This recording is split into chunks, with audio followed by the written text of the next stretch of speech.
ఇంకా అట్లా విషయాలకి వెళ్ళిపోయాం. ఎందుకంటే మా దగ్గర 70,000 ఉంది కాబట్టి ఎట్లా ఖర్చు పెట్టాలో తెలియక బుర్ర బద్దలు కొట్టుకుంటా ఆ విషయాలకి వెళ్ళిపోయాం. అక్కడ కూడా ఇట్లా అన్నీ చూసుకుంటా వేషాలు వేసుకుంటా ఎవరు కనిపించకుండా ఇట్లా చేసుకుంటా బయటకు వచ్చేసినాం అనమాట. బయటకు వచ్చి మా ఫ్రెండ్ సడన్గా లవర్తో పోవాల్సింది నీతో పోతా అన్నా ఏందో నా బతుకు అని చెప్పింది. ఇమేజ్ డ్యామేజ్ చెప్పింది. వ్యూ బాగుందని చెప్పి ఇంక అట్లా ఇంటికి వెళ్ళిపోతే సంగటి మటన్ పులుసు వేడివేడిగా తినేసిన. తినే టైంలో ఇట్లా వీడియోలు అంతా తీస్తాను గైస్, వేస్ట్ ఫెలో. పానీపూరి తినే దగ్గర కూడా అవమానాలు చేసుకున్నాం. ఇంకా కుర్కురే తినిపిమని అడిగితే దొరుకుతుంది దున్నపోతూ, వేస్ట్ ఫెలో. తినిపించి ఎక్కువ రాదు. బ్యాగ్లో ఏమని చూపి అని అడిగితే బుక్స్ అవి ఇవి చూపించింది. తర్వాత లాస్ట్ జిప్లో సీక్రెట్ ఉందిరా అని పిలిచింది. సరే ఆశగా వెళ్తే డబ్బులు చూపించి ఎక్కిరిస్తుంది. విజయం వాళ్ళు ఎవరైనా చూస్తా అంటే దొబ్బైంది లక్ష్మీ ప్రెస్ నా బ్యాగ్లో నుంచి. ఇంకా పాత మసిగుడ్డ ఎత్తి మొహాన్ని కొట్టింది.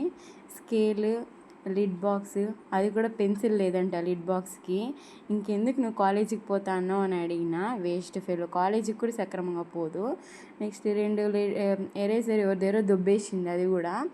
లాస్ట్ ఇంకా మసాలా బొరుగులతో ఎండ్ చేసినాం. That's it for today. Okay bye.